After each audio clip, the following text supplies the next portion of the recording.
Hello, and welcome to Part 3 of the Southern Unsolved Mysteries Iceberg Explained, the series where we explore some of the creepiest unsolved mysteries from the South. If you would like to support the channel, you can leave me a super like or go to the link in the description below. And if you are a new subscriber, please be sure to say hello down in the comments. With that being said, put your cowboy boots on, grab your L81, and let's meet at the Waffle House. We got some mysteries to discuss. Daviess County, John Doe, Kentucky. On January 7th, 1990, in Owensboro, Kentucky, two rabbit hunters, making their way through the forest on a cold wintry day, would come across a horrifying discovery. That of a nude body lying in a briar thicket, covered with twigs and branches, who had obviously been murdered, and just by glancing, they could tell it had been brutal. The men would call authorities, who arrived to the scene, and using the word brutal to describe this murder, well, that's a bit of an understatement.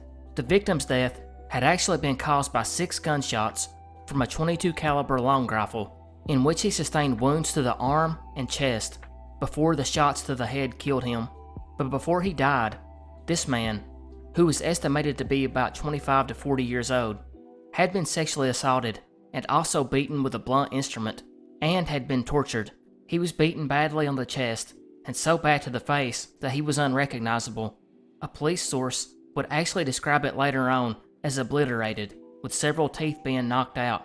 Detectives quickly postulated that this murder was premeditated, and this man's abuse had taken place over a long period of time. The man was listed as anywhere between 5 foot to 5'7" and 125 to 140 pounds. His hair was 8 inches long and was curly and brown. He has never been identified because of the damage to his face, but also because his hands were missing. His feet were missing too, so it's possible he might have had a tattoo there that could have identified him. The body was also not decomposed, which naturally led to the assumption that he had been dumped here very recently, maybe as early as a day and a half prior. Detectives would speculate that this victim was most likely from outside of Owensboro due to his tan, but his killer was almost certainly a local, which police attributed to the remote area where the body was found. Semen was also found on or in the victim's body, yet this has not produced any viable leads. So why was this man murdered so atrociously? What could he have done? Maybe not surprisingly for the time period, early rumors about the case indicated that it was tied to a satanic cult, although this rumor was mostly started by the media and had no real merit in the investigation. Other theories included a hate crime, which we will elaborate on more in a minute, or it was possibly revenge, or even a serial killer. And the only real lead was that of a green Ford pickup truck that had been seen driving in that area the night before the body was discovered. Detectives were never able to find this vehicle, yet with the body's location, the man would have had to gotten out and carried the victim several miles into the forest. This investigation has been reopened a few times over the years, but the victim and his killer or killers remain unknown. The investigation is known to have been mishandled, particularly in the later years, even making the huge mistake of announcing they identified the man in 2007, that of Scott Morris, a boy who disappeared in Indianapolis in 1978. They would even contact the family and everything, without confirming for sure it was him, which only devastated the family when DNA tests did confirm that it was not Scott Morris. As far as the suspect goes, it was at one time tied to serial killer James Goebel, who killed 3 to 5 women in the 80s in Kentucky. He and another creep, Philip Clopton, kidnapped one 15-year-old girl in 1990, who actually escaped and killed Clopton with a shotgun blast to the face, and then Goebel was captured later on. Yet, Goebel died in prison, never confessing to anything. But these 2 men, they only targeted women, so it's not likely they would have been behind this. But in 2022, the Trans Doe Task Force, which tracks violent crimes on transgender people, would actually add this John Doe to their database, but said it was due to, quote, sensitive details, end quote. So could this be that this was a transgender woman? If so, that could mean that Goebel and Clopton kidnapped her and then began the torture after discovering this. However, considering they did recover DNA from the scene, and they have DNA from Goebel, I would assume that he was ruled out, but Kentucky State Police have never commented on it. Mary Jimmie Shinn, Arkansas. On July 20th, 1978, 25-year-old Mary Shinn of Magnolia, Arkansas, had planned to be back in time to have dinner with her mother. When she didn't arrive, her mom knew that Mary not showing up meant something was off. At the very least, she would have notified her parents that she wasn't coming, so her mother wasted little time and began calling Mary's friends. It was here that one of the girls would state that she had talked to Mary at around 11 that morning, when she had called Mary to see if she wanted to get together. But Mary had recently put an ad in the newspaper to sell a house that she had just renovated, and a man had called her prior expressing interest in trading some property he owned for the home, and that he would call her back that day. So Mary told her friend it depended on how long this took. However, Mary would call her friend back later and stated that the man had finally gotten a hold of her, but told her that his car was being worked on, so he would have to take a taxi to her. So Mary offered to pick the man up and take him to the house instead. She then told her friend she was going to pick him up at the Easy Mart across from the car dealership, and that she should be able to meet her friend at 1:30 p.m., but she never showed up. Now Mary's mother was worried, and she would go to the car dealership across the road from where the two were said to have met. She made it there just as they were closing, and the salesman would tell her that he had seen a car like Mary's at the Easy Mart around noon, and that a man got in, but he could not see the driver. This same salesman would then leave that evening, and on his way home, he would see a 1976 Buick sedan at the corner by a grocery store, and it stuck out because, strangely, it was parked behind the store. The car salesman would stop and go around and open the unlocked car door and looked for anything that could confirm it was Mary, but he didn't see anything. However, this salesman then remembered he had actually sold this car to the Shinn family, who bought it for Mary as a graduation gift. So he called the police, and the police arrived and interviewed the employees of the store, and they would state that they had first seen the car shortly after 1 p.m. Police would begin to retrace Mary's steps and found that after she left the art studio that she owned, she returned home. They would find her curling iron plugged in and makeup out. The Easy Mart employee said that the man had shown up at 11 a.m. that day asking for change to use a payphone. He was white, mid-20s, about 5'8", 185 to 200 pounds, with dark curly hair. Most notably, the man was described as having a lazy gait. After a picture was published of Mary's car, the Columbia County assessor would actually call investigators and stated that on the day of her disappearance, he was out bailing hay and seen a blue car swerving from side to side on the road, and it appeared that a man and woman inside were struggling, which detectives could confirm because it was established that Mary had washed the car the day before the abduction, and now it had a coating of dust and scratches that were not there before. They also found bits of broken off hay in the floorboard that seemed to have been broken when the door was shut on it. The windows were left rolled down with the keys in the ignition. Mary's purse also remained. Fingerprints were found, but could not be identified. And most strangely of all, was Mary's white tennis shoes, which were still tied, were found under the brake pedal. Arkansas actually threw a lot at this case, from roadblocks to ground and aerial searches being made. Dogs were brought in, and numerous tips were ran down, and polygraphs were administered. To this day, Mary has not been found, and the man has not been identified. The only real clues were that the shoes were taken off and the several sightings of the man. Police believe since the ad was in the paper, he was most likely a local, yet it can't be ruled out that it was just someone passing through town. White River Monster, Arkansas.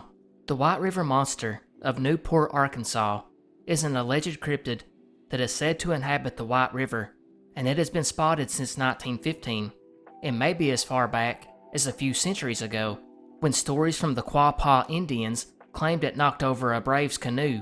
The creature is said to have gray skin, like an elephant, 4 to 5 feet wide and about 12 feet long, and weighing about 1,000 pounds, with the face of a catfish, and swims lazily about the surface of the water. There are some sources that claim the creature was first sighted by Europeans during the Civil War, when it was alleged to have tipped over a boat being used by the Confederacy. It wouldn't be sighted again until 1915, when a plantation owner spotted the creature. But it's the sighting in 1937 that made this one famous, because it was during this year that recreational fishermen would spot the creature and then tell the nearby plantation owner about it, who had also seen it. This plantation owner, who apparently was just really anxious to blow something up, would announce that this creature was a threat to his crops and planned to take some TNT to the little whirlpool to get rid of it. Thankfully, the authorities denied him permission to do so.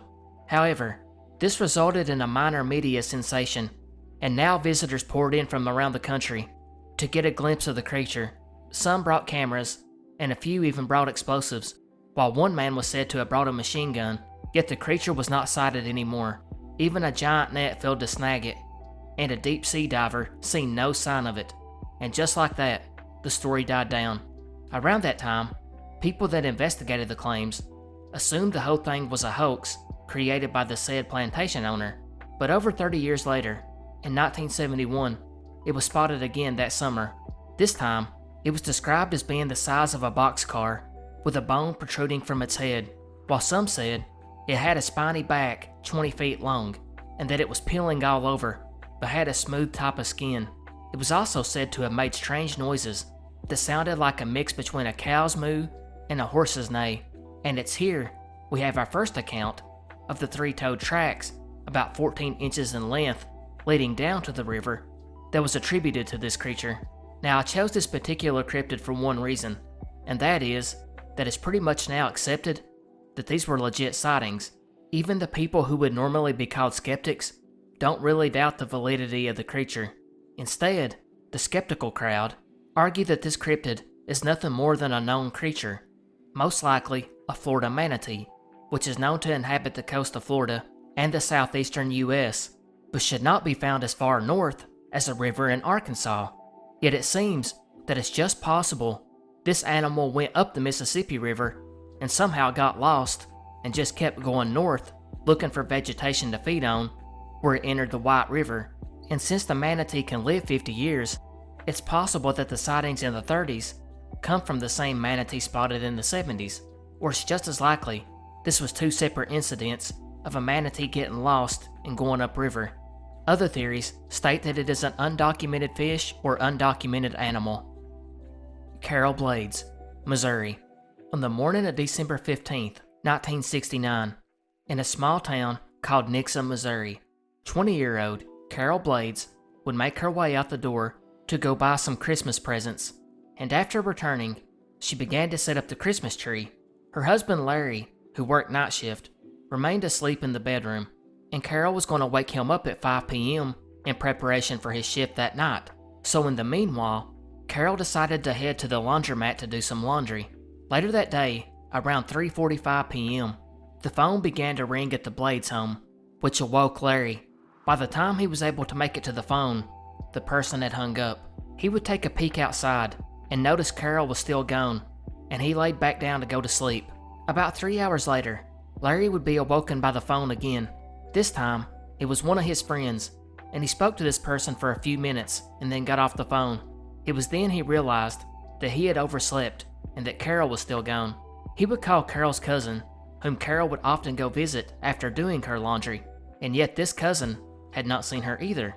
So he would ask her to go over to the laundromat and check on Carol, because at this time, Larry's car was still with her, so he couldn't go. Carol's cousin Sue would go to the laundromat and noticed about a quarter of a mile away, sitting on the side of the highway, was Carol's car. It had been driven hard. There was mud on the windshield and scrapes on the side of the doors. Carol was nowhere around, and the car keys were missing, but found later on in a large field that separated the highway from the laundromat. The police were called that evening, and the lead investigator was a man named Sheriff Buff Lamb, which is a great name for a sheriff. Now, Lamb was controversial. He wasn't shy about roughing up a prisoner or bending the rules, so it's no wonder that the somewhat stubborn Lamb would tell Carol's husband Larry, along with her family, that Carol simply left for another man, which of course upset Larry and her family. Even more upsetting was the police department just left the car unlocked on the side of the road for days before finally taking it to the police department parking lot, where it remained there unlocked, for 160 days. So long that someone came by and left a "wash me" note on the car, not knowing it was evidence. However, law enforcement did get one good lead when 3 people came forward and stated that on the day of her disappearance, they would see a man park Carol's car on the side of the highway and get out on the passenger side, and then when he noticed the witnesses seen him, he would take off running past the laundromat to the woods. This man would pull his jacket up over his head to hide his face, but he would actually run into a tree limb, and it pulled his jacket down, and the witnesses got a good look at him. And in this small town of 800 people, none of these 3 witnesses had ever seen the man, and he was described as being white and 5'9" to 5'10" and weighed about 150 to 160 pounds, with a dark complexion and black hair that was combed back. And that was pretty much it for a while, until a year later, on Christmas in 1970, a farmer would stumble upon the skeletal remains of a young woman who had been left lying against a fallen cedar log. His farm was just south of Nixa in Ponce. After processing the scene, it was quickly established the woman was Carol. Lamb would now start to point the finger at Larry. In spite of the fact that he passed 2 lie detector tests, they would eventually clear him. The case would become a disaster for Sheriff Lamb, with it getting to the point that people began to wonder if he was just that incompetent, or if he knew more than he let on, or if he was covering up for someone. At one point, he was even named a suspect. It's been over 50 years since Carol disappeared, and the only movement on the case was when a man was arrested in 1977 in connection with her murder. However, his name was never publicly released, and he was let go and never charged. Beast of LBL, Kentucky. The LBL, which stands for Land Between the Lakes, is a national recreation area in Kentucky, the place host to our next cryptid mystery. The beast, as it is known, is said to be a gigantic half-man, half-wolf that walks on 2 legs and has 5-fingered human hands with vicious claws. It is said to stand 7 to 7.5 feet tall and 3 feet wide and has massive crushing jaws and glowing eyes. Some descriptions say it resembles a Bigfoot with wolfish characteristics. There are legends revolving around this creature that go well back to when Native Americans inhabited the area, but it was during the actual early days of American expansion into the area that settlers would hear the strange unnatural howls in the forest at night, as well as the weird disappearances of hunters. But most strangely of all was coming across the mutilated bison carcasses that lay half-eaten in the deep grass, with their throats ripped out by massive claws. But it's actually the modern stories about this cryptid that earns its spot on this iceberg, because of the several sightings reported from Boy Scouts, campers, fishermen, boaters, hikers, and bikers. There are a few that are absolutely frightening. One of these came in 1973 when a group of Murray State students decided to camp at LBL. These young men would go on a spring weekend and build a fire near their Volkswagen microbus. As the daylight started to cease, one student would walk out into the woods to answer the call of nature. When he returned, he told his friends he had a weird feeling that he had been watched, and he had also heard sniffing. They at first chalked it up to a wild hog or another animal, but as it got darker, they began to hear the shuffling of a large creature moving through the leaves. It began to circle the camp, and the young men got nervous. They would shine their lights in the general direction of the noise, but they did not see anything. And then, the howling started. It sounded like a wolf, but much louder and more eerie sounding, kinda like a mocking laugh.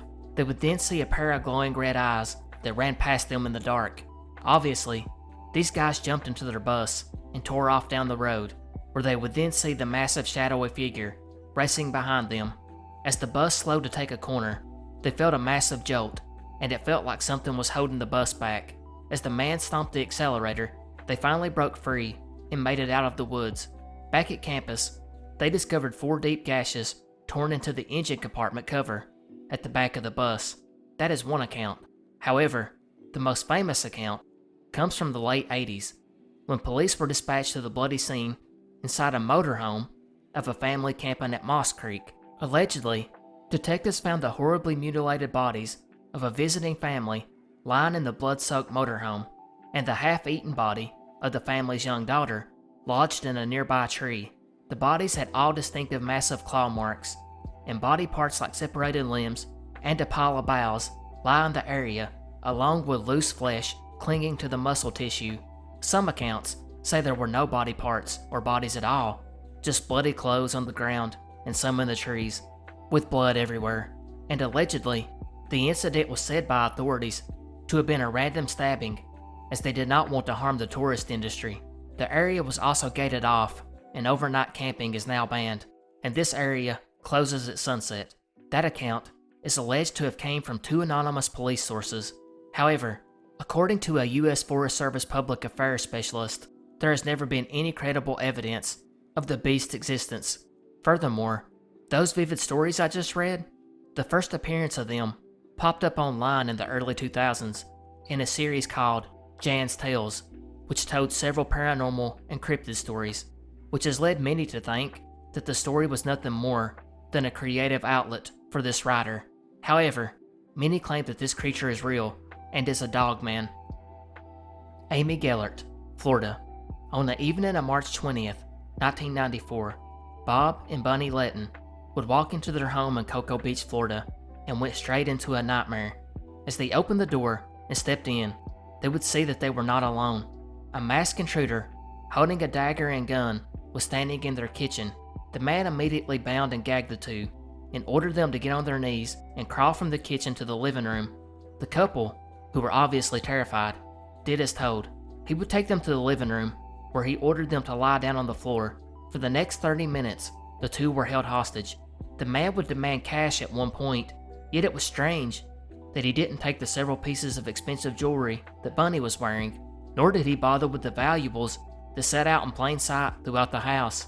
Actually, he made no attempt to take anything.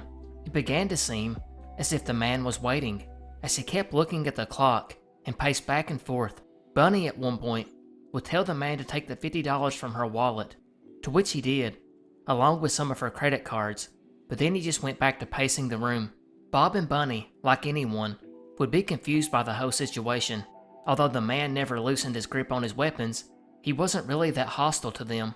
In fact, he ignored them, and their offers of more money, and jewelry, and even their car. After about a half an hour of this, headlights flashed across the front of the house, and it was Bunny's daughter, 21-year-old Amy Gellert, who was pulling into the driveway. Her arrival seemed to cause the intruder to snap, as he stabbed Bob in the head, and then stabbed Bunny numerous times in her neck and lower back. Bob, who was terrified that his stepdaughter would be next, actually made it to his feet and to the front door, racing outside and telling Amy to run and get help. Unfortunately, the intruder was just a few steps behind, and he burst out the door and attacked Amy as she got out of her car. He would begin to immediately stab her, repeatedly in the head and neck, and Amy began to scream.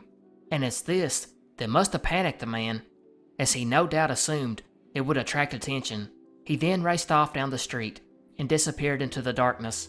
Amy would actually make it across the street to the parking lot of the condominium and pleaded with the woman to call for help before collapsing to the ground. The woman called emergency responders, but it was too late. Amy was dead. Bob and Bunny, who were devastated when hearing the news, would take several weeks recovering from their own wounds. Detectives had little to go on.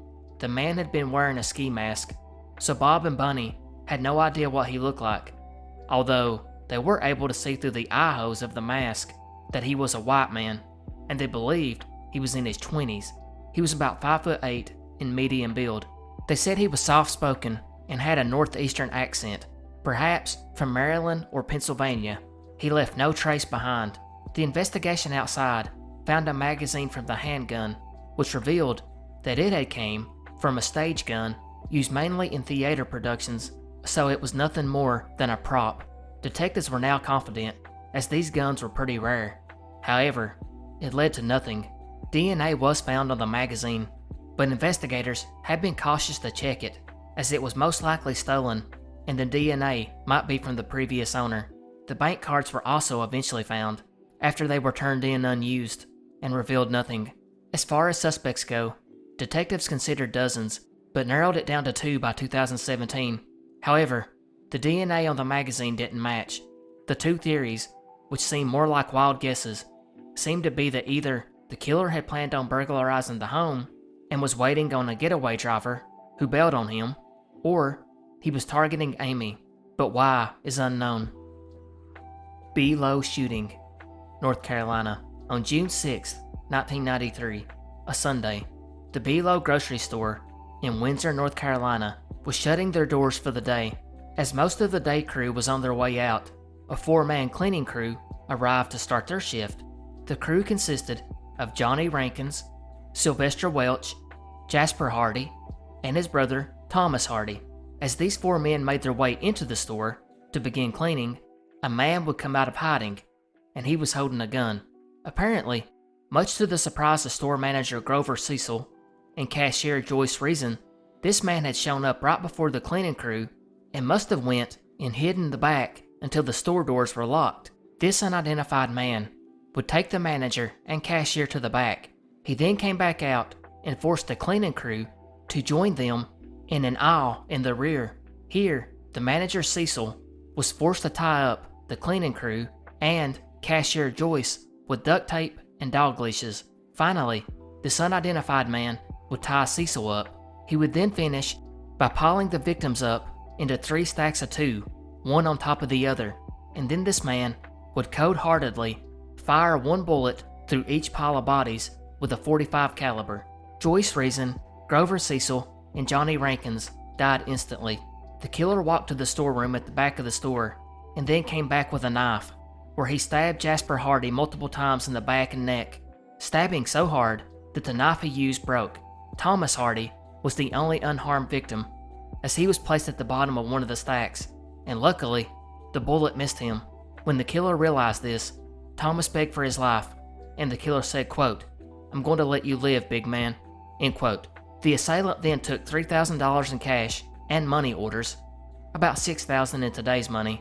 He then calmly took the knife he used and the store keys and left. Sylvester Welch, who was severely injured, crawled to the front of the store and called for help.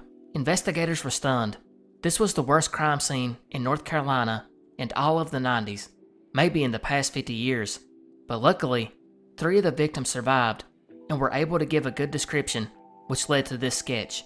Even better is Windsor had a small population of about 2,000 people when these murders took place, so identifying the suspect was easy, right? Well, not so much. In fact, this man was never identified, and that fact alone led to many rumors in the town.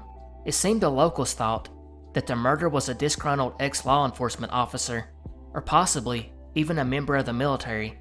He had apparently told the captives, quote, he had nothing to lose, he was a former police officer, he had been fired, end quote. Investigators did look into this, but pointed out one key fact. That was that the man only had 1 magazine with 3 bullets for his pistol. It was not likely an ex-police officer, who always carried more than 1 magazine, or a trained military man, would only go in with 1, which makes sense. There's also the fact that they were able to rule out every former local officer in the area. One early lead that was pursued was the sighting of a white car with Maryland tags that was seen speeding north shortly afterwards, possibly going to Chesapeake or Norfolk. Yet, this led to nothing, and the case went cold pretty quickly. But a year later, in Hertford, North Carolina, about 35 miles away from Windsor, another B. Lowe store was robbed, and using the same method, hiding in the store until closing time, tying up the assistant manager, using duct tape and dog leashes to tie up the other victims, and then fleeing with cash. Yet one key difference in this one: no one was harmed. Was it the same suspect, or a copycat? That is still unknown. The man is described as a black male with a medium complexion, about 30 to 35 years old, light brown eyes with a slender build, 6 foot to 6'2", and about 175 to 200 pounds, with a military-style haircut. Matthew Pendergrast, Tennessee. At 7:30 a.m. on December 1st, 2000, Matthew Pendergrast, a Spanish major at Rhodes College in Memphis, climbed into his Toyota 4Runner and headed in the direction of his early morning Spanish class. Matthew was just 2 weeks away from his college graduation and was excited about the future, and thankfully, his class was only 4 blocks away, so the drive was pretty quick, only Matthew never showed up. Later that afternoon, around 2 p.m., Matt's vehicle was discovered on a private dirt road in Lonoke County, Arkansas, about 140 miles away, a 2-hour drive. This road was often used by local hunters, and it was this group of duck hunters who seen the vehicle was partially blocking the road. Getting out, they discovered the vehicle was unlocked and had the keys in the ignition, along with his backpack in the seat. The hunters would go through the glove compartment and found a receipt with Matthew's name and number on it, which was the number to his parents' house. So they called and asked to speak to him and explained why they were calling. His parents, Jeff and Mary, were unaware of any reason as to why their son would be all the way in Arkansas. From what they knew, he didn't have any associates in that area, so they would call the police and report him missing. The Lonoke Sheriff's Office would start a search of the area, using a helicopter even. From the air, they did spot a pile of clothes in a swampy area not far from where his car was parked. When they went to investigate, it was confirmed they belonged to Matt. They were all set in a neatly folded pile, his sweatshirt, pants, socks, and even underwear. What's strange was the dogs would pick up his scent, leading from the pile of clothes to the edge of the waterway, yet there was no scent from his vehicle to where his clothes were. His wallet and personal items were also found in his pants, along with $46 and several credit cards. There were no signs of a struggle around the vehicle, and it appeared he had driven voluntarily to the area. Detectives would spend another 2 days combing through hundreds of acres, including swamps, ponds, and flooded rice fields. The Memphis PD would then open their own investigation and would go to Matt's apartment, but they found nothing that showed that he was planning on skipping class or taking any trip. Investigators would learn that Matt's last phone call was to a friend in Atlanta shortly after his scheduled class. This also led to nothing. A few days later, on Monday, the sheriff would call off the search and admitted they had no idea what had happened, saying there was no sign of foul play, but that they couldn't rule it out either. By the next morning, the detectives assumed Matt was no longer in Arkansas, if he ever was. By Friday, they searched through the area again and through Matt's vehicle, and this time, they spotted something interesting. They found Matt's journal in his backpack, which contained poetry about nature and life. But one entry, called the Silver Elves, was intriguing. A website described this concept as Silver Elves, which was a way of obtaining immortality by, quote, walking into water and becoming one with nature again, end quote. Now there's nothing to indicate that Matt was familiar with this website, or that he was on some misguided quest to obtain immortality. It could be entirely coincidental, considering there were dozens of other poems in this journal. However, it should be noted that none of them suggested that he was suicidal. It was also doubtful that he left to start a new life. He was excited about graduation and planned on taking a trip to the Caribbean after. This is one of those disappearances where there's just no clue or idea what happened. Did he even leave Tennessee? If so, why? And what happened in Arkansas? One detective has stated since they believe the scene was staged with the clothing, yet Matt wasn't involved in any drugs or any other high-risk activity. Also, considering his card and money wasn't stolen, it wasn't robbery. Amarillo Zoo Mystery, Texas. This is a funny one. In early June of 2022, the Amarillo Zoo would release a picture captured from a security camera in the early morning hours of May 21st, 2022. The picture, well, it is pretty bizarre, which you can see here, and it's still never been explained. The creature showed up at around 1:25 a.m. and was just outside the perimeter fence of the zoo. There have been many theories to try and explain it, one being that it was a large coyote on its hind legs. Others have stated that a person with a strange hat or costume was out walking around. More paranormal takes is that it was a chupacabra, which is often seen throughout the Southwest, or even an alien, or a skinwalker, or even a werewolf. However, one of the more plausible theories is that the city of Amarillo, along with the zoo, tried to pull a hoax in order to bring more attention to the city. Maybe even tourists who want to go out and search for the creature. However, the city has maintained that this is indeed a real image and nothing has been hoaxed. David Ezell Blockett, Virginia. On December 11th, 1980, Vanessa Blockett of Newport News, Virginia, was at home with her 2 children when a lady showed up knocking at the door. Vanessa would go to see who was out there, and the woman introduced herself as Marie Kelly. She would inform Vanessa that the Department of Social Services was sponsoring a holiday event for children at the Riverside Regional Medical Center and wanted to enter Vanessa's 15-day-old son David into a photo contest. She would even show her a list of several other neighborhood children that were entering. Vanessa, who was probably just seeking a little me time, asked if she could also enter her 2-year-old son Frederick into the contest, to which Marie said yes. And if you have seen the past 2 videos in this series, you already know where this one is going, because that afternoon, someone would show up again and knock on Vanessa's door. This time, it was a police officer, and he was holding 2-year-old Frederick.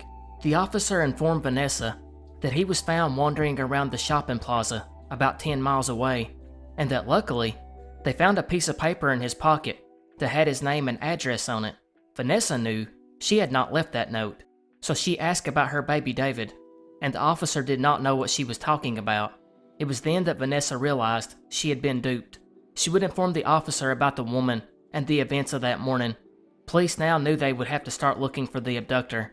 And this abductor, the woman using the obvious fake name of Marie Kelly, she was actually pretty brazen, because she would actually call Vanessa later while the police were at the home and would ask her what type of formula David was taking. Unfortunately, the woman hung up before police could successfully trace the call, so she may have sensed that the police were there. Several days later, the police search would continue. They would come across a diaper bag and leather folder near a parkway in Yorktown, Virginia, about 15 miles away, that is assumed to have belonged to the abductor. The detectives did check with the Department of Social Services and found that no social worker named Marie Kelly, or anyone matching her description, was employed with them. Furthermore, there was no Christmas party for children at the Riverside Medical Center, and this is where we go back to an old problem, which was, detectives believed the woman found baby David through the newspaper, which listed all recent births with their name and address. In fact, David's name had been printed about 3 days before he was abducted. There was also a report from this time that someone else had approached one of these newborn homes and tried the exact same trick, yet that mother told the person to go away. Vanessa would die in 1997 at the age of 35, never knowing what happened to her baby. David's brother Frederick is still alive though, and has told investigators he can vaguely recall the abduction and stated that a man was driving the car and that neither the driver nor the woman would look at them. He also remembered them dropping him off. Luckily, the investigators have held on to items belonging to David that they hope to test for DNA, as well as the photo left by Marie. The woman was African American and 32 to 35 years old, with a medium complexion and large hips. She was about 5'4" to 5'8" and 145 to 155 pounds. To this day, she hasn't been identified, but investigators believe the abduction was not carried out to sell the baby, but instead was taken to be raised as her own. Snarly, West Virginia. It goes without saying that when it comes to cryptids, West Virginia is known for the Mothman, but they have a couple of other interesting ones, one of these being a creature called the Snarly Yow. The Snarly Yow is known to inhabit the Harper Valley area, and it is a dog-like beast / paranormal entity. That's right, this cryptid may also be a ghost. Its first sightings can be traced back to the early 1700s, when the first German immigrants began to settle the Potomac Valley area, which is why this cryptid is also spotted in Maryland. It is jet black in color, with a fierce red mouth, large paws, and large glowing red eyes. Its name comes from the loud cry that it makes, which pierces through the mountains. The strange thing about this creature is its ability to appear in front of someone, seemingly out of thin air, as well as vanishing just as quickly. The old accounts from the German settlers stated that when they were out walking or riding horseback, the dog would appear and then follow them, sometimes spooking the horse.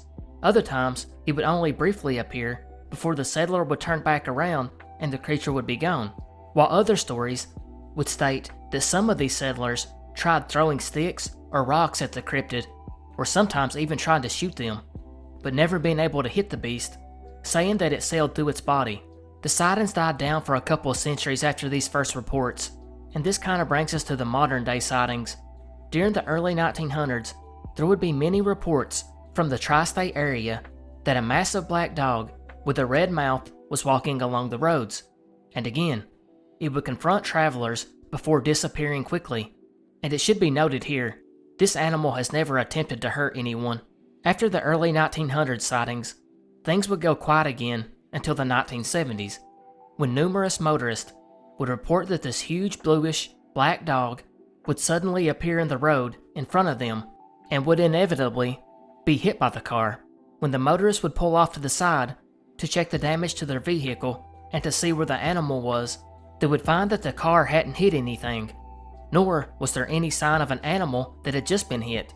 Some motorists would even report that after getting out of their vehicle, the dog would be standing behind the car looking at them. So what is it that people are seeing?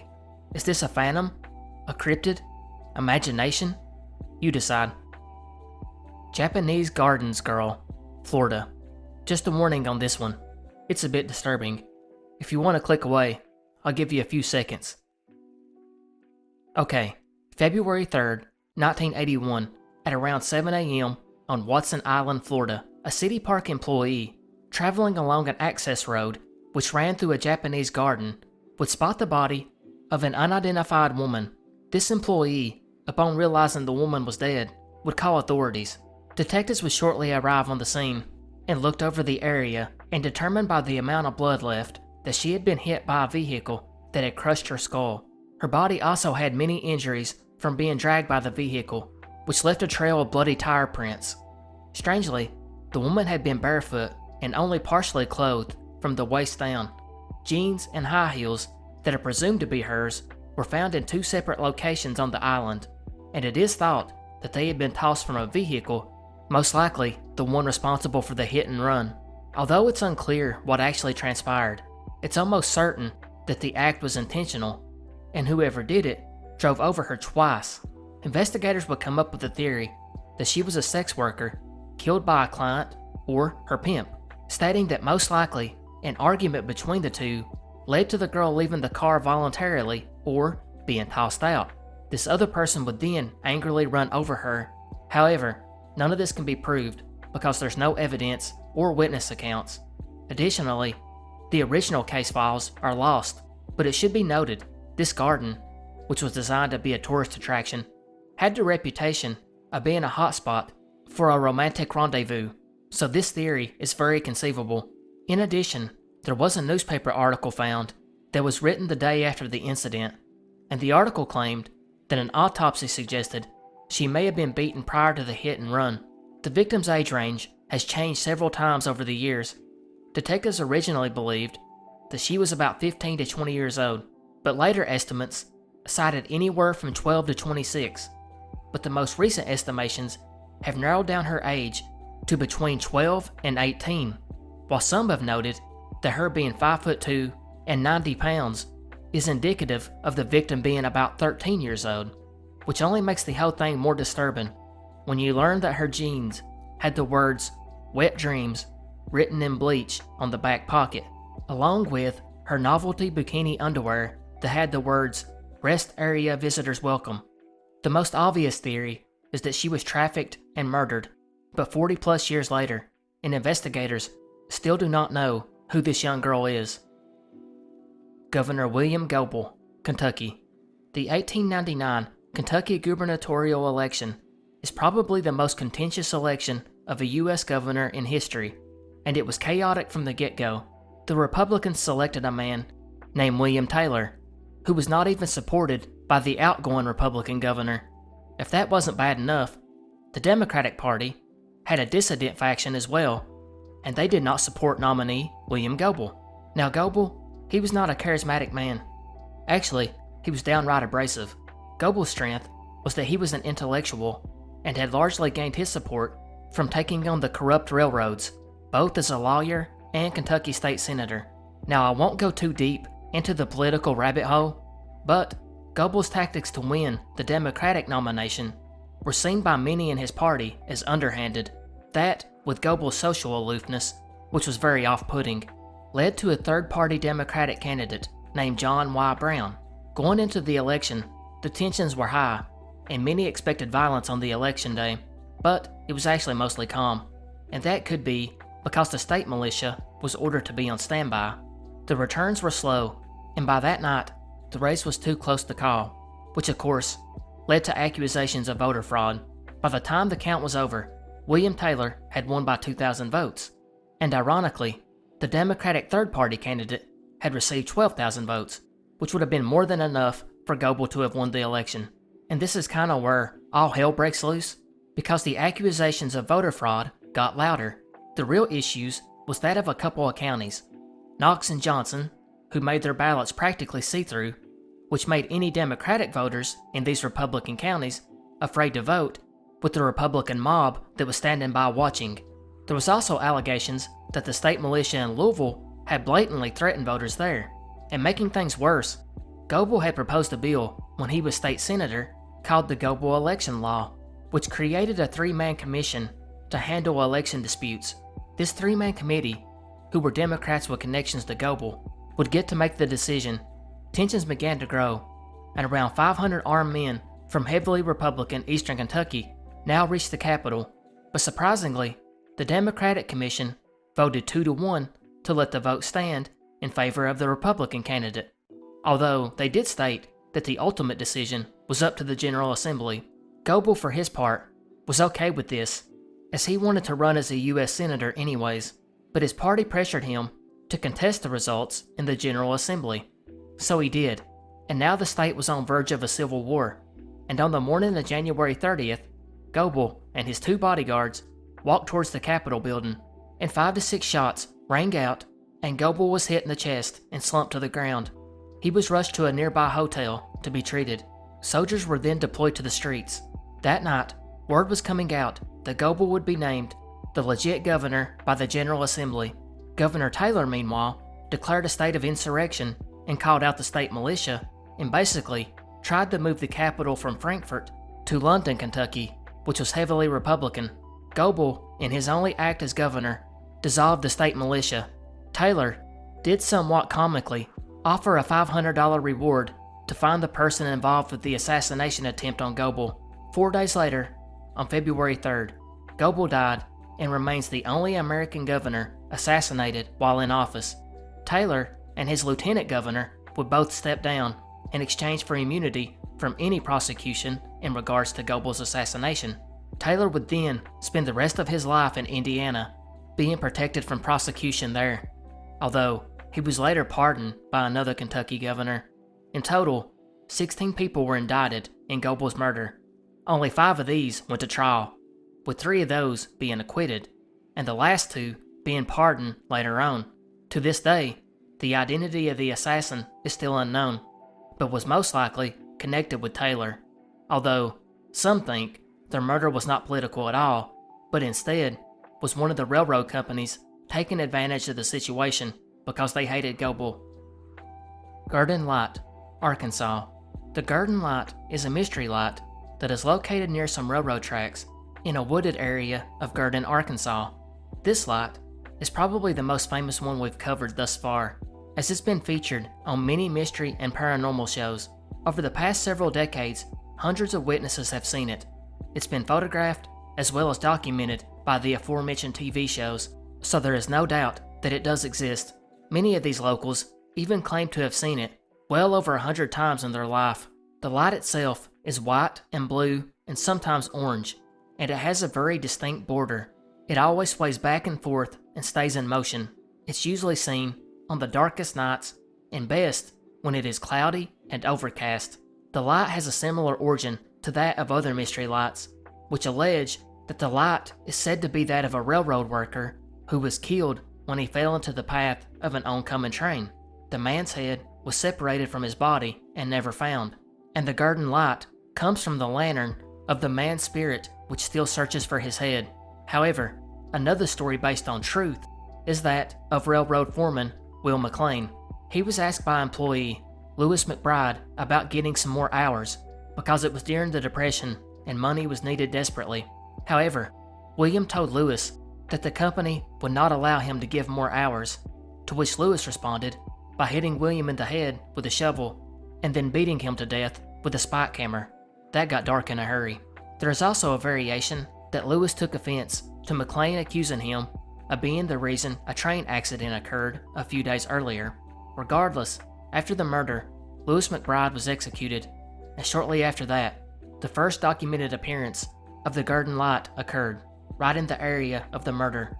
However, those are the fanciful theories. The skeptical claim is that it is nothing more than passing cars on the highway in the distance. Yet, many are dismissive of this claim because of the remoteness of the location.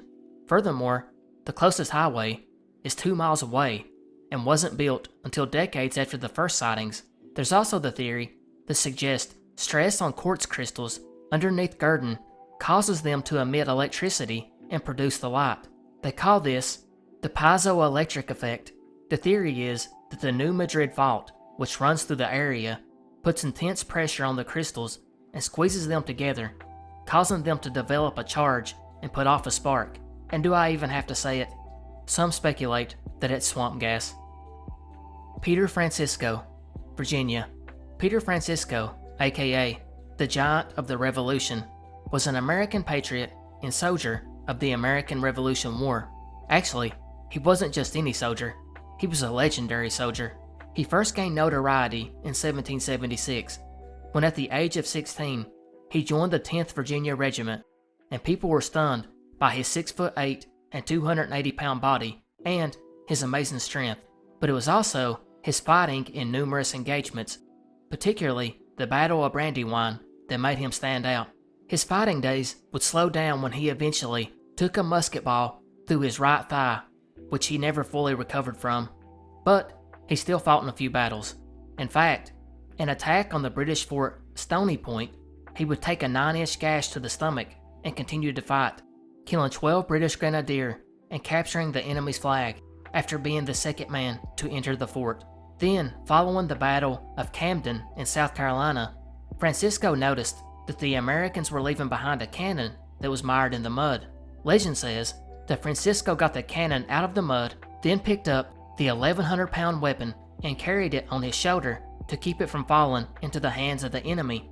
That one is no doubt a tall tale, and what most likely occurred was that he carried the barrel of a 200 to 300-pound cannon.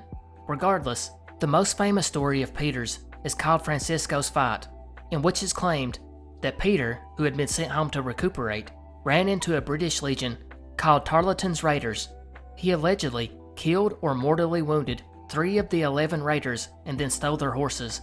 There's variations of this legend, but I won't go into all of them because that would take too long. Anyways, you're probably thinking, okay, that's an interesting story, but where is the mystery? That would be Francisco's origin, which is shrouded in mystery. It is believed, from what little can be gathered, that he was born on July 9th, 1760, most likely to an aristocratic family, at Porto Judeo on the island of Terceira in the Azores, which belongs to Portugal. What happened over the next 5 years is unknown, but in 1765, on the docks of City Point, Virginia, a 5-year-old boy who could only repeat the name Pedro Francisco would be found wandering around. He had no guardians within sight, and no one knew how he ended up on the dock. Furthermore, he spoke no English. The locals would anglicize Pedro to Peter, and hence his name. He would eventually be taken to a poorhouse. When it was discovered, he spoke Portuguese and noted that his clothing was of good quality. After learning some English and he was able to communicate, he would tell people that he came from a mansion near the ocean and that his mother spoke French and his father spoke another language that he did not know. He then told the story that he and his sister were kidnapped from the grounds, but his sister escaped while Pedro was bound and taken to a ship. And although historians aren't for sure, it's most likely that these kidnappers intended to hold the children for ransom, or that they were going to sell them as indentured servants at their next port in North America, but for whatever reason changed their minds. According to the Portuguese version of this story, the Francisco family had many political enemies and possibly set up this abduction to protect him from being murdered by the family's enemies. However, to this day, no one is exactly sure the circumstances of why or how the Portuguese boy Pedro Francisco ended up on the shores of Virginia. Momo the Monster, Missouri.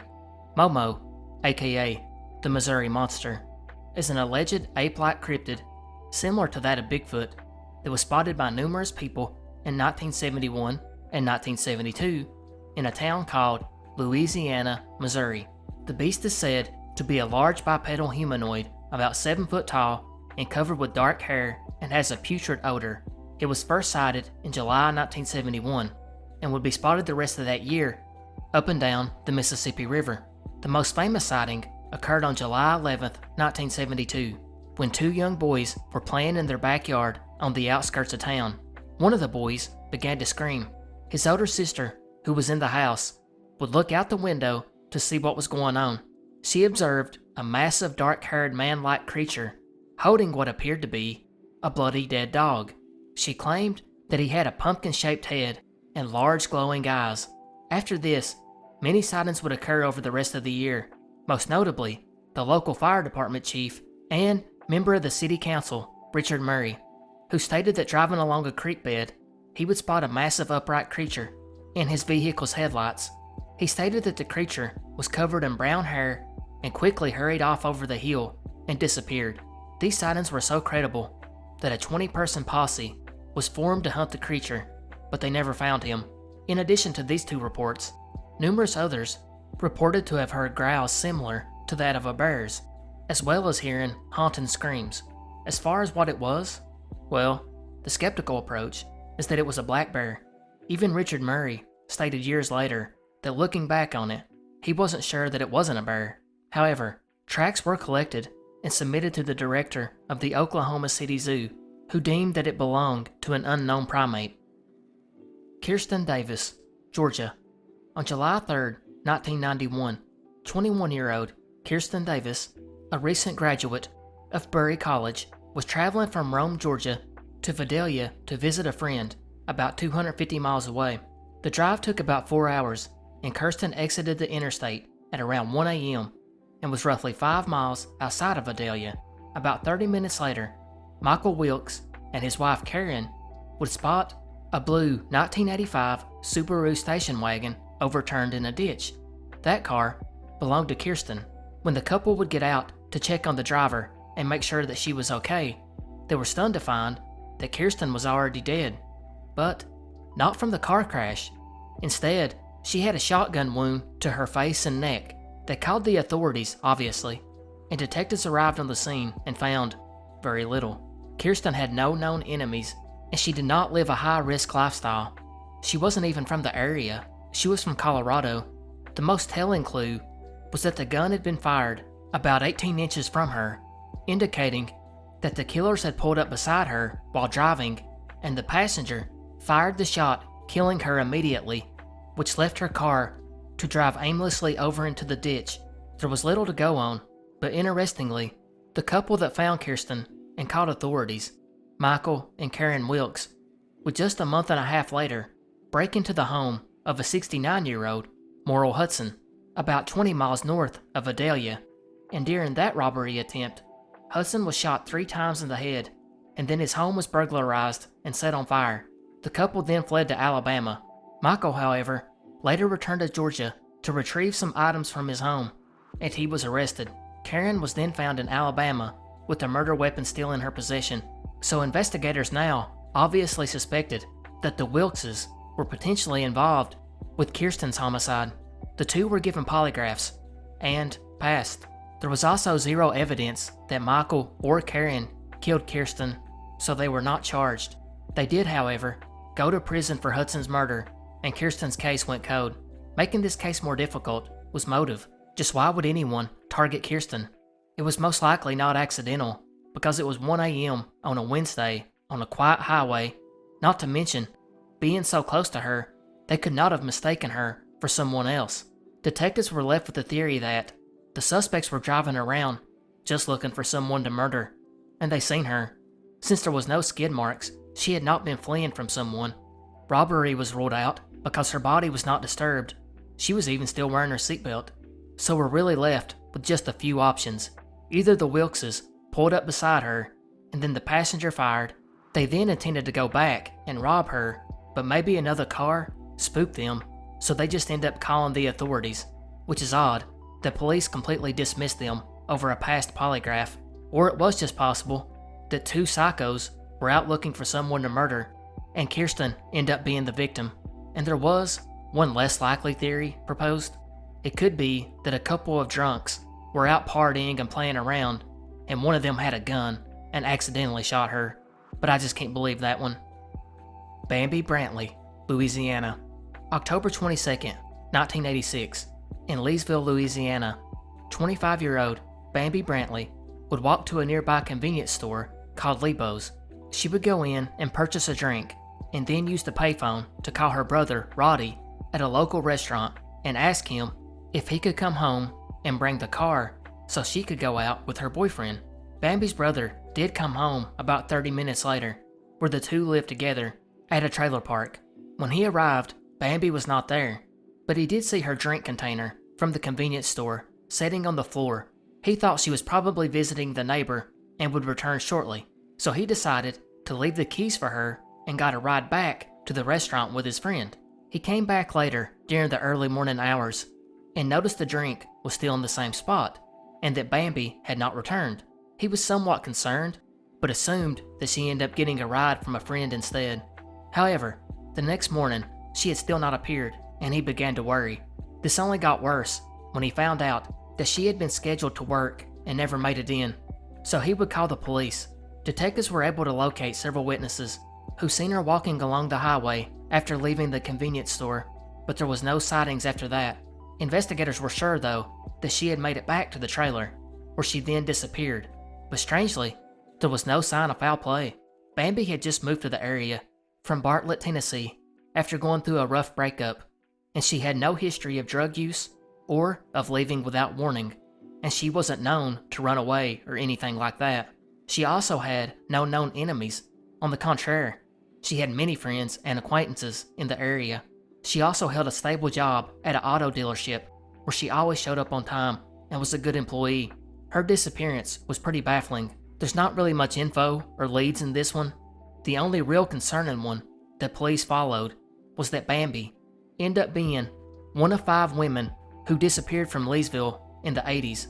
All were white, about the same age, and had blonde hair. 4 of these were found deceased, and 4 of the 5 vanished from convenience stores. One of these was eventually solved, and serial killer Samuel Galbraith would go to prison for it. However, detectives are not sure if any of these cases are even connected, and Bambi's body has never even been found, assuming she's dead, making it even more difficult to determine what happened. 1980 Morgan County Killer, Georgia. On November 16, 1980, sometime between 6 and 7:30 p.m., on Highway 441 in Morgan County, Georgia, James Fullwood was towing his race car back home after participating in a race earlier that day. When he was driving, a silver Mustang would pull up next to him and then pulled up in front of his truck. The 2 young men in the car would then go slow and try to make it difficult for Fullwood to pass them. To be even more annoying, the Mustang would then get back next to Fullwood's truck, and the passenger would get out on the window ledge of the door and threw a bottle or can at Fullwood, before again the Mustang sped off. Fullwood, though, was actually being followed by several friends from the race, and they had seen what happened. These friends attempted to follow the 2 males in the Mustang, and then proceeded to surround the vehicle before slowly coming to a stop, boxing the Mustang in. Fullwood would then get out of his truck and walk over to the Mustang and threw a wooden baseball bat at the windshield. The young punk driver, now realizing the odds were not in his or his buddy's favor, began to back out and drove down the road a short distance before turning back around and driving back toward Fullwood.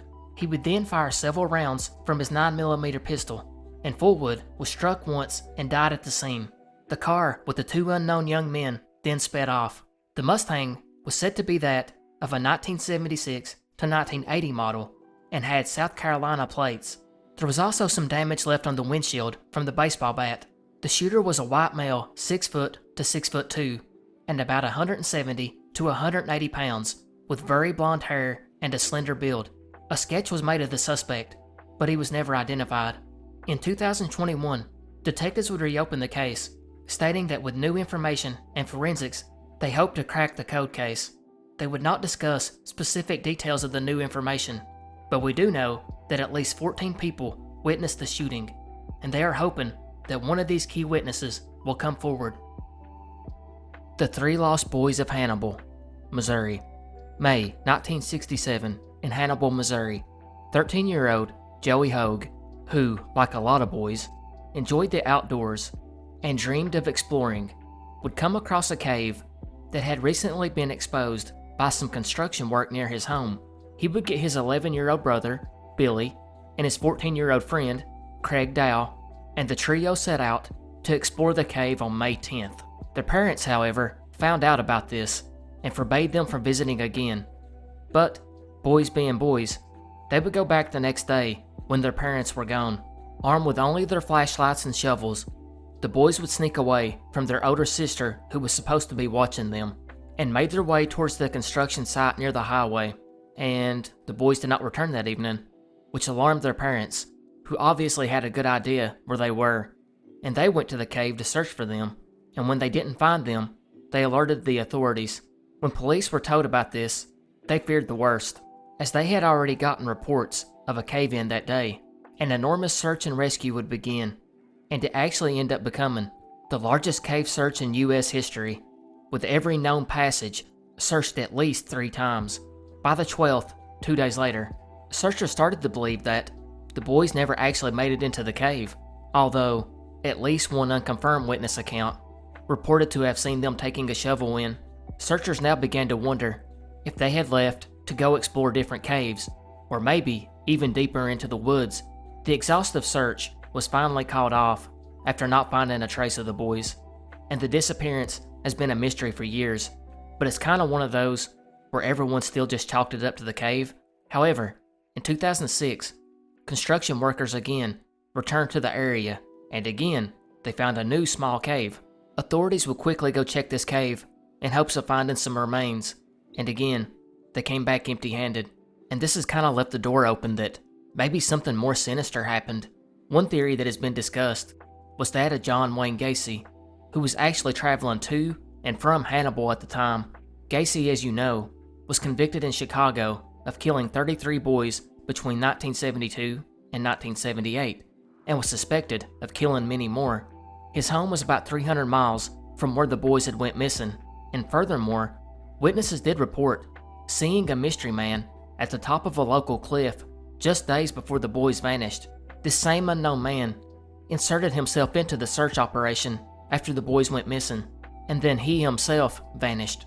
Could this have been Gacy or another predator? Another theory was that the construction crew was at fault and covered up an accident. Apparently, this construction crew immediately went to covering up all the holes they had left open right after the disappearance, and this is in spite of the fact that the mayor ordered the holes be left open to conduct searches in.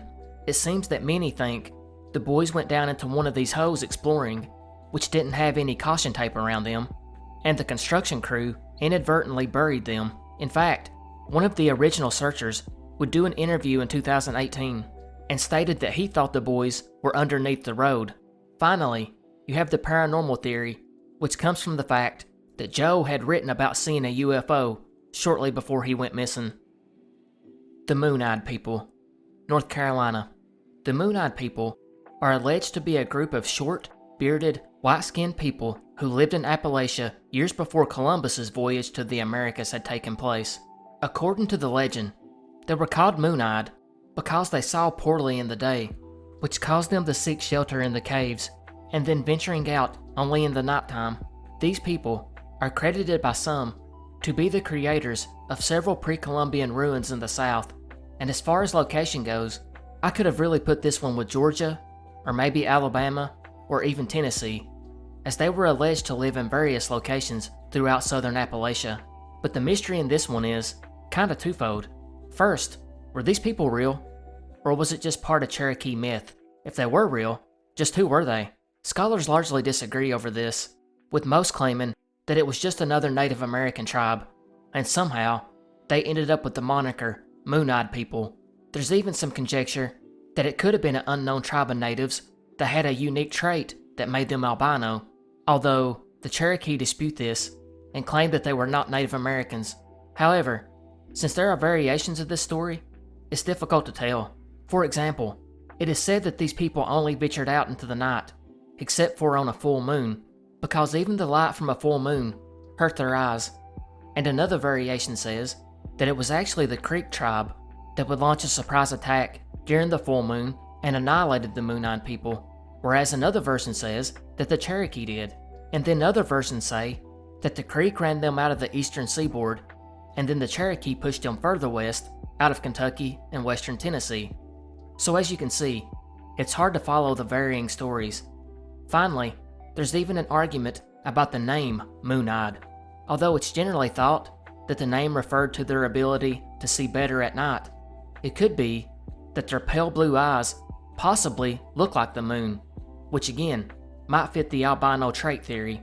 Early accounts from Europeans, such as the one from Colonel Leonard Marber, who worked as an intermediary between the government and the Cherokee, stated in 1797, quote, "The Cherokee tell us that when they first arrived in the country which they inhabit, they found it possessed by certain moon-eyed people who could not see in the daytime. These wretches they expelled," end quote. Other scholars, generally those of the fringe variety, believe that European explorers settled parts of the South centuries before Columbus even set out on his voyage, which I have discussed in my pre-Columbian Contact series. In particular, there seems to be a connection between the Moon-Eyed people and the Welsh. As mentioned, I could have chosen a number of states for this mystery, but I wanted this one to be North Carolina because of a certain stone structure that now sits in a museum in Murphy, North Carolina. In 1841, a man named Felix Axley was marking off his property line and began digging the ground to plant a marker, and in doing so, unearthed this statue carved of soapstone and talc. And just what are these? Two carved beings that have flat faces, no arms, and round eyes that look sorta like the moon. It seems that these carvings are that of the Moon-Eyed people. At least, that's the general consensus.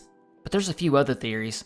Some say that it's just an image of a man and woman that is supposed to reflect two local rivers, while others state they are figures of the alleged Welsh descendants.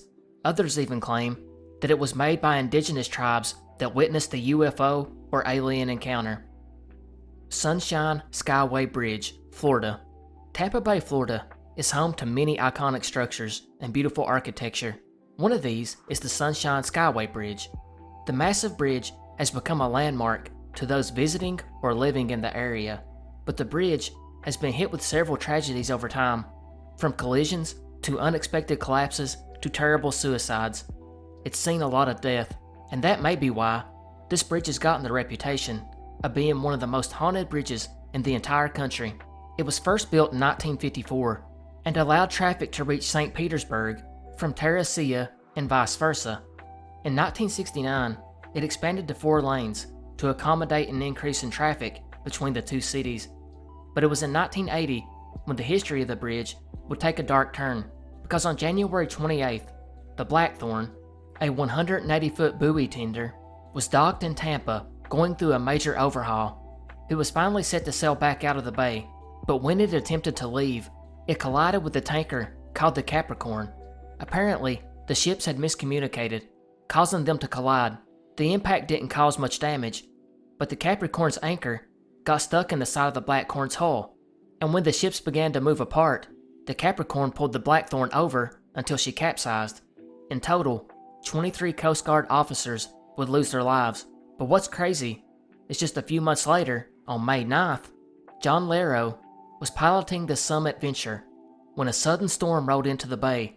With the heavy rains and massive wind gusts, Larrow lost control of the freighter, and the gigantic ship collided with 2 of the bridge supports. A huge chunk of the bridge's roadway broke away and fell into the water below. Luckily, most of the vehicles were able to stop, but for some, it was too late. Larrow, who must have been horrified, could only watch as vehicles plummeted 150 feet off of the bridge into the bay. In total, 35 people fell to their deaths. Of these 35, the majority came from a Greyhound bus. The bridge was demolished and rebuilt and reopened 7 years later. Finally, Records show that at least 248 people have jumped to their death after the rebuilding. It's so bad that it's known as one of the deadliest bridges in the entire country, prompting 24-hour patrols and cameras to monitor suicidal activity, as well as installing steel nets on the outside of walls at the bridge's highest points. But let's get to the mystery at heart. Because of all these sad incidents, the bridge seems to have taken on a paranormal element because numerous motorists have reported seeing a blonde woman standing or walking along the bridge on foggy nights. They are struck by her because of her black eye makeup, which is smeared into the collar of her white t-shirt, where she had been wiping the tears away. This obviously has lured some good Samaritans into stopping to help the poor woman, only for her to vanish into thin air. While others have stated this mysterious blonde woman jumps into the back seat of the vehicle and makes casual conversation until she brings up the bridge disasters and starts to sound more distraught, asking the driver if they believe in God. And just as the driver starts to get disturbed, the woman vanishes. This woman has also been sighted by tow booth workers as well as fishermen who have reported seeing the woman exiting a Greyhound bus which is floating in the bay. So is all this just some spooky urban legend, or is there something more to the story? Marion Marshall and Marion Newman, Virginia. August 14th, 2006, in Springfield, Virginia, a woman would show up to the door of a man named Harold Johnson. This woman would tell Harold that she had came to visit her friend, who was Harold's neighbor, named Marion Marshall, a 72-year-old librarian. The two had planned to have dinner together that evening, but after being dropped off by the taxi, she went and knocked on Marion's door, and no one answered. The friend did have a key, but was too nervous to go in alone, so she asked Harold to go with her. So her, Harold, and another neighbor went to check on Marion. When they opened the door, Marion was found deceased on the living room floor. Harold could see that she had facial bruising and bruising on her arms.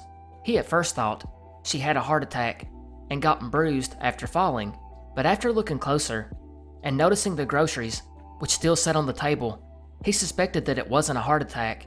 Instead, it appeared as she walked in and set the groceries on the table, and then had a knock at the door, and when she answered, an unknown assailant attacked her. Authorities would be called, and they did officially determine that she had died by trauma to the upper body, as well as strangulation, and they also determined there was no forced entry. A medical examiner then stated she had also been sexually assaulted. Detectives began to retrace Marshall's steps and discovered that she was last seen at 11:15 a.m. on surveillance footage at a shopping center. However, the case went cold. Fast forward 3 months to November 21st, a woman named Reba Fogel would get a phone call from a 92-year-old woman who told Reba that her daughter, 74-year-old Marion Newman, was not answering her phone, and she was worried about her. Apparently, the night before, Marion, who just lived 2 miles away from our first Marion, had went to visit her mother the day before, and after she left, no one heard from her, which was odd because Marion talked to her mother every morning. So Reba, the neighbor, looked outside and said she seen Newman's car in her driveway and would ask another neighbor to go check on Marion that afternoon. And when that neighbor got there, the door was cracked with the key still inside the lock, and just like our first Marion, this one too was found beaten, choked, and sexually assaulted. It also appeared that she had been attacked right after walking in and most likely answering a knock at the door. Investigators have actually collected DNA, which they use to connect both murders. So now, this community was worried. 2 women in their 70s, both named Marion, both sexually assaulted, both attacked as they came back inside the home, both had no children and lived alone, both within a 4-month period, and the two lived within 2 miles of each other, yet did not know one another. The DNA collected has led to a digital sketch of the man. Unfortunately, they cannot determine his age, but they are certain that he is Latino. There have been over 1,000 tips in both cases over the years, yet nothing ironclad. And as far as theories, there's a couple. The most obvious was that he was a serial sexual assaulter and killer who had a very distinct type, but it's also possible that the first Marion was an unfortunate misidentification and the second Marion was the real victim. But if so, why was the second Marion targeted? Judy Hyams, Florida. On September 14th, 1965, 22-year-old divorcee Judy Hyams of Coral Gables, Florida, would speak to her friend named Marley on the telephone and let her know of her plan to leave work early that day. Judy, who was a medical technician, had planned on going shopping for a watch. At least, that's what she told Marley. However, after leaving, she would go to withdraw $300 from her bank account, about $2,800 in today's money, and then she vanished. And details in this case are kinda all over the place, but I assume someone in Judy's circle reported her missing to the police, and that's when the investigation started, and it was discovered that Judy had realized a month prior to her disappearance that she was pregnant, and being pregnant and unmarried in the 60s was a lot different than now. So Judy kept it hidden. She even used a fake name to get her pregnancy test, and that shopping trip she went on, yeah, that was made up too, as detectives were actually able to determine that a close friend of hers actually helped her arrange an abortion through a man named Dr. George Hodgew. This doctor was running an illegal abortion clinic, and Judy made it here, but what happened afterwards? No one knows. What is known is that a rental car, registered in her name, was found 3 weeks later in Atlanta, Georgia, about 650 miles away. Traces of blood were found in the back seat. Unfortunately, the car had been there for several days before being discovered. One resident said he had seen a man in his 30s parking it, and that he removed a duffel bag from the back and walked away. This man has never been identified. 3 months later, Dr. Hodgew, yeah, he wasn't actually a doctor, and he was arrested for impersonating one, but he jumped bail, and he too was never seen again. And the case went cold. Many have simply assumed that Judy died due to complications during the abortion, but her body was never found. And if this was just a mystery, it wouldn't be that crazy. But the crazy is coming, because 25 years later, in 1990, police captain Chuck Shearer went to a narcotics lecture at a police academy in Nebraska, about 200 miles west of Omaha. The trip was uneventful, but when Shearer returned to Coral Gables, he received a phone call from a man claiming to be Steve Brown, a popular radio talk show host in Omaha.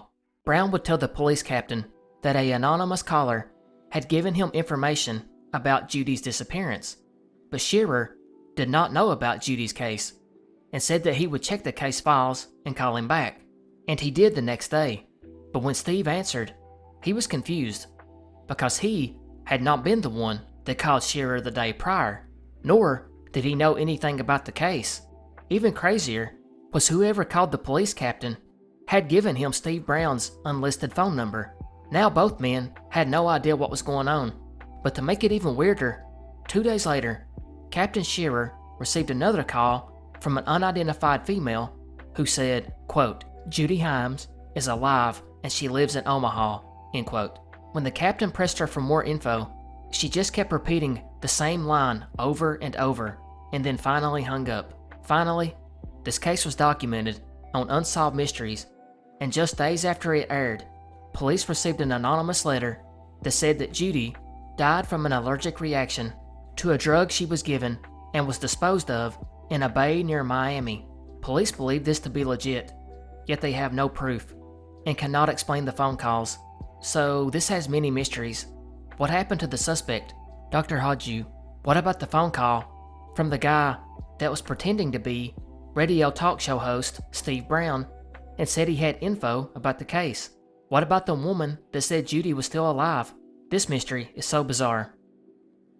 Tomb of Nina Craigmiles, Tennessee.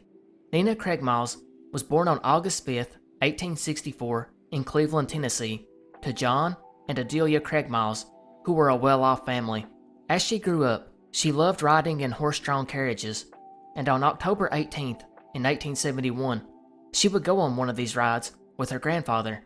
And as her grandfather went along, they came to a railroad crossing, just as a train was making its way through, and for what can only be assumed as a time-saving measure, he attempted to make it across the track before it crossed, and sadly, they were too slow. The carriage was hit, and Nina died. I should note here, there are variations of this story that claim Nina was allowed to drive her own buggy and was simply traveling too fast and ran out in front of the speeding train. Regardless, she died instantly, but the grandfather survived. The whole town was saddened, but none as much as her father, John Craig Miles, who would end up building both St. Luke's Episcopal Church and its grand white marble mausoleum in her name. Her small body would be laid to rest in the sarcophagus in the center of the mausoleum. John would then change his will to include a clause stating that he should be buried in the mausoleum where Nina's ashes were. John died in 1899, and he was buried according to his wishes. And it's after this, red spots began to appear on the outside of the mausoleum. Red spots that kinda look like blood. There's even been numerous efforts to clean up these stains, which have all failed. And allegedly, it was decided that the red stained marble blocks could just be replaced. And eerily, after they got replaced, the red stains returned. To make this one weirder, John's wife Adelia was hit and killed by a car in 1928.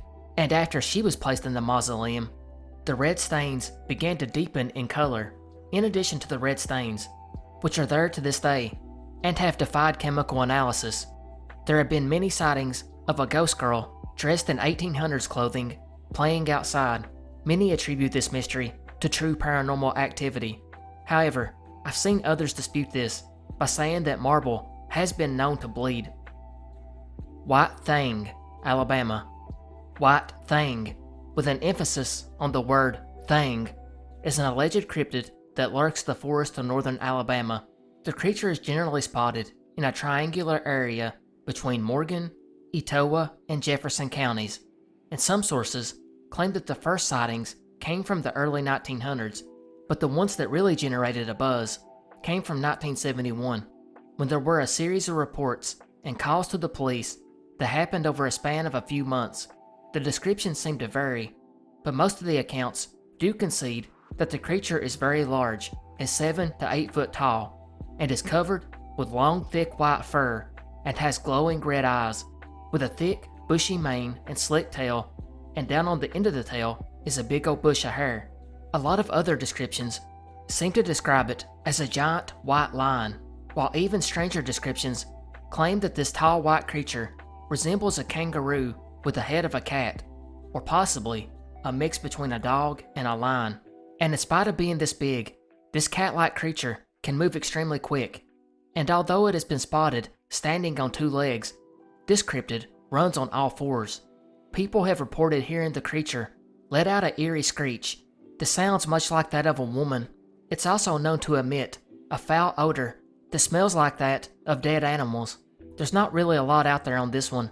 Some people try to link it to a Sasquatch, but really, it sounds nothing like one to me, so I'm not sure what to make of it. Kelly Holland, Kentucky. 11 a.m. on February 13th, 1982. In Hyman, Kentucky, 6-year-old Kelly Holland was out playing in the snow because on this day, eastern Kentucky had been victim to a terrible snowstorm which dumped 6 inches of snow along with ice pellets, which canceled school and basically everything in the area. His mother would zip up his jacket and go back inside, checking on him periodically. That evening, she would start to make supper, and by 6 p.m., it was finished, and she would call for Kelly to come in and eat. Yet, he did not answer. She would walk around and look for him, but he was gone. She assumed that he had went down the road to his friend's house to watch Dukes of Hazzard with them. Now I have to state here, there are other sources that state that Judy left to a neighbor's sometime between 4 to 6 to use the phone because she did not have one, and when she came back, he was no longer there. Regardless, sometime between 4 and 6 is when he disappeared. So at 6 p.m., she sat down to eat and then went down the street to the neighbor's, but she was surprised to hear that Kelly had not been there all day. So she went back to her neighbor's house to use the phone, and this neighbor was her boyfriend's grandmother. And here is where some confusion comes into this, because for some unknown reason, Judy stated she was not permitted to call the state police until midnight, a full 6 hours after she realized he had went missing, which I think is suspicious that she was allowed to use the phone at 4 p.m. but her boyfriend's grandmother wouldn't let her call the police until midnight. Sketchy to say the least. Regardless, when the police search did begin, searchers and the state police essentially turned the area upside down looking for him. They looked through abandoned mines as well as the surrounding mountains. Not one sign was found. And just in case Judy was hiding something, her concrete foundation was torn up after the house was destroyed years later, and there was no sign of Kelly there either. Kelly had a distinct feature, as he had cleft palate and a scar on his left side of his face, between his nose and upper lip, as well as a speech impediment, so you would think that he would have been found easier, assuming he was abducted, which seems to be the most likely theory. So who did it? That's harder to say. A lot of people point out that these areas, known as hollers, are usually small and usually clustered with members of the same family, meaning the probability of a stranger just wandering into the area and abducting him are pretty small, especially considering the snowstorm. There were also no reports of seeing or hearing a vehicle in the area. However, many of Kelly's neighbors had criminal records, and detectives believed someone local was involved. Judy, for her part, thought Kelly's dad did it, or at least knew who did it. Now, I would be amiss if I did not point out that Judy had 2 other children that lived with her mother, and that's not because she was a bad mother per se.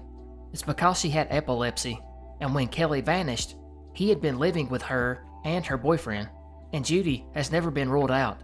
Judy would even state, in an interview with a podcast in 2022, that detectives had told her that her own sister had already confessed to helping Judy bury the body, to which Judy replied she had nothing to do with it. So it's most likely the police were just trying to trick her into a confession, maybe out of desperation. On the other hand, many people have pointed out how strange that it was for her to let a 6-year-old play out in the snow alone for close to 6 hours while just checking on him occasionally, which led to one early theory that Kelly just wandered off and froze to death, and maybe was somewhere in an abandoned mine in the area, but that was ruled out after an extensive search and was reclassified as a possible abduction. But other than a few tips that were sent in saying that he was in Florida, there have been no other leads, or at least none publicly divulged. Hempfield Tunnel, West Virginia. In 1850, the Hempfield Railroad Company was tasked to locate and construct a railroad that would run 76 miles from Wheeling, West Virginia to Greensburg, Pennsylvania. During the construction, the city of Wheeling agreed to give the railroad some land to come through. The city council decided the easiest way was for the tracks to run right through a stretch of land where an old cemetery was located. Peninsula Cemetery, as it was known, was located on a hill that spread downward to an uneven bottomland. The authorities determined the easiest way would be to tunnel beneath the cemetery so it would not disturb the dead. So the railroad company built a track right through the tunnel forged beneath the cemetery. Now this tunnel would not be used for trains only, as it became a shortcut for travelers moving through the city as well.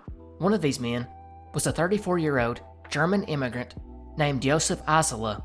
He came to the U.S. in 1865 under the name John Schaefer, and there was good reason for this, because Schaefer would have been deported back to Germany had U.S. authorities found out about his criminal past. But it wasn't long until Schaefer would go back to his old ways, as he first started stealing from residents in Parkersburg, West Virginia, and then he moved on to murdering again. He killed his first victim, Josef Lilienthal, with a hatchet in Parkersburg on June 15, 1867, just so he could steal his watch. Then he killed a close friend, Rudolf Tutor, with the same hatchet. His third attempt, however, ended in failure, as he attempted to hit a man named John White with his hatchet, which landed awkwardly and didn't kill White. White would then grapple the hatchet away, and Schaefer ran and was later apprehended. It was during his confession that law enforcement learned of a third victim, another close friend named Alois Ulrich, an immigrant that had came to Wheeling to work for him.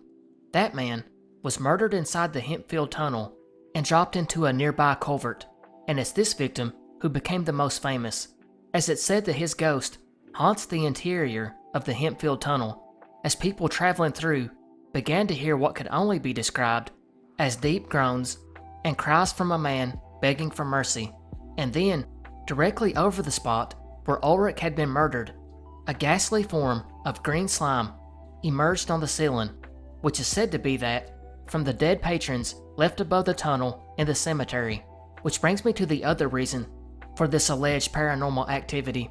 That is, the very real graveyard that still sits above the tunnel, which has become known since as the Green Tunnel because of the slime.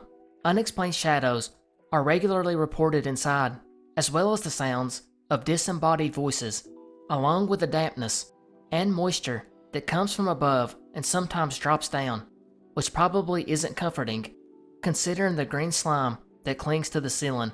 There's also reports from people who have seen a ghost walking through the tunnel. What to make of this one? Who knows, but it's weird. And that's why I'm going to wrap it up here.